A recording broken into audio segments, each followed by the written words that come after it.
रावण इस मुकुट को छीनकर भाग गया। अगर आपने रामचरितमानस पढ़ी है तो समझ जाओगे। जिस समय अंगद जी लंका में पहुंचे, रावण अंगद जी का पैर हटा रहा है, पैर नहीं हटा पाया, रावण का मुकुट गिर गया।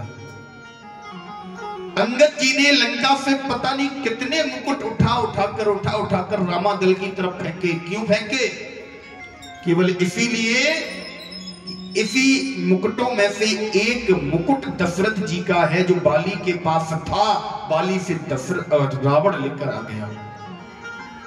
बाली तो चला गया, राम जी को मुकुट दिया नहीं। अब जिम्मेदारी किसकी बनती है? बाली के पुत्र अंगद की, कि जो मुकुट बाली के पास है उसे लाकर राम जी को दे। और राम जी की अयोध्या की धरोहर है।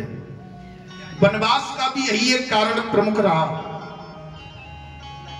जिस समय राम जी को राजा बनाया जा रहा था, राम जी ने मैया कैकेयी से कहा, मैया तुम सब भूल गई? बोले क्या भूल गई पुत्र? तुम भूल गई अयोध्या का राजा बनाने का पिताजी ने मुझे ऐलान कर दिया, मुकुट कहां है? बोले मुकुट तो बाली के यहां गिरवी रखे। बोले फिर राजा कैसे बनेंगे? तुम मुझे राजा बनाना चाहती हो, मुकुट है नहीं, मुकुट लेने के लिए तुमने किसी पुत्र को भेजा नहीं, फिर मुकुट आएगा कैसे? राजा बनूंगा कैसे? मैया तुमसे विनती है, मुकुट लाने का सौभाग्य तुम मुझे दो। लोग कैकेयी को घृणा की दृष्टि से देखते हैं। महाराज मैं कहता हूं, अगर कैकेयी ना होती तो राम केवल राजा राम होते। राम जी सरकार, राम जी भगवान नहीं होते।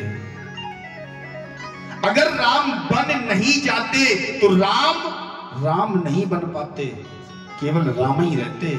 केवल राम राजा, राम अयोध्या के राम रहते। बस राम बन गए तो राम बन गए। कैकेयी मैया राम जी को सर्वाधिक प्रेम करने वाली स्त्री है। जितना त्याग रामचरितमानस में कैकेयी ने किया है, इतना त्याग कौशल्या, दशरथ, सुमित्रा कोई कर नहीं सकता। और कैकेयी को हम आप घृणा की दृष्टि से देखते हैं। महाराज कैकेयी मैया ने सर्वाधिक त्याग राम जी को राम बनाने के लिए किया। राम जी ने पहले से वरदान मांग रखा था। बोले मैया तुम तो सब जानती हो मेरा अवतार यहाँ क्यों हुआ। मेरा अवतार अयोध्या के राजसी सुखों को भोगने के लिए नहीं हुआ। मेरा अवतार अयोध्या की राजगद्दी पर बैठकर महाराज शासन करने के लिए नहीं हुआ। बोले फिर?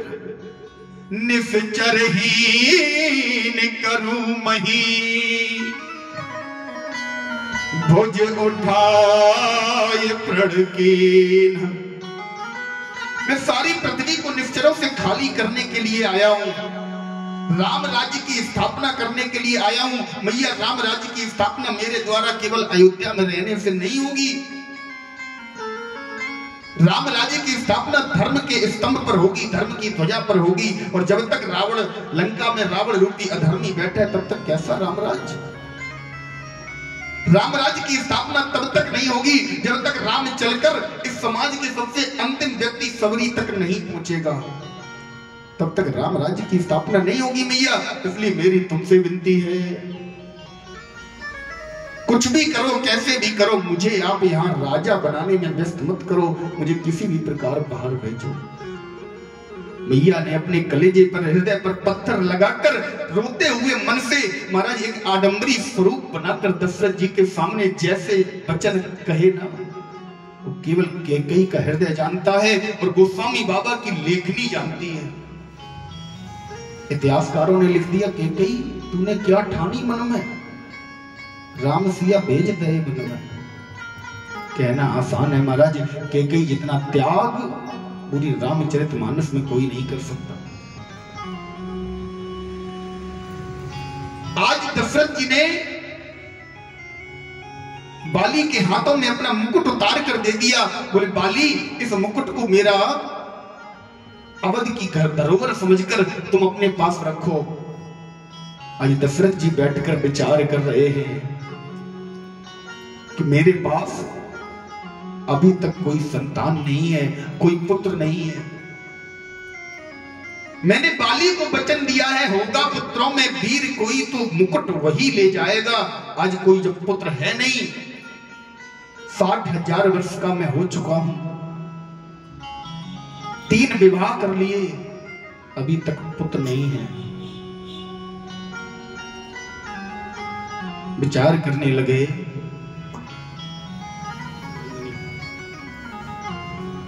बोले कर चुका विवाह 3, पर फल तो उसका मिला नहीं। बोले कर चुका पर फल तो उसका मिला नहीं। बोले कर चुका विवाह 3, पर फल तो उसका मिला नहीं। उसका मिला नहीं। चौथा पन आने वाला रत कमल अभी तक खिला नहीं है। चौथा पन आने वाला रत कमल अभी तक खिला नहीं।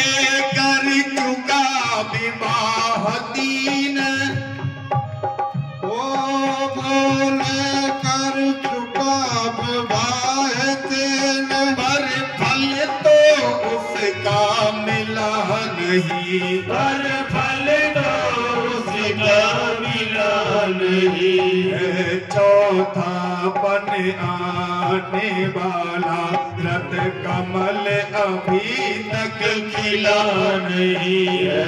चौथा पल आने वाला रत कमल अभी तक खिला नहीं।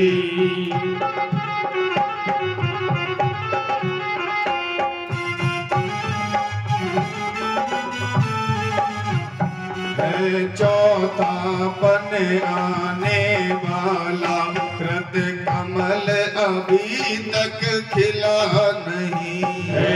चौथा पन आने वाला रत कमल अभी खिला नहीं।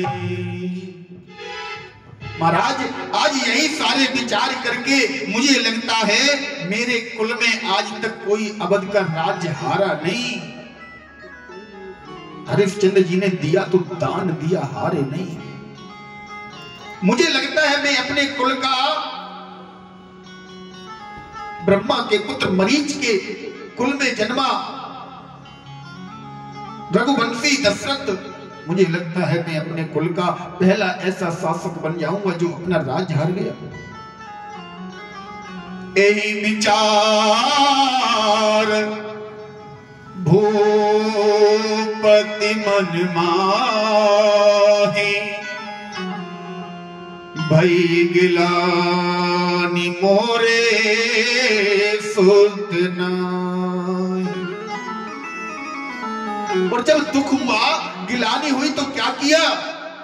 बैठे बैठे सोचते रहे, बैठे बैठे सोचते रहे। केवल एक ही दरवाजा याद आया, वो किसका? वो स्वामी बाबा लिखते हैं, गुरु ग्रह तुरत।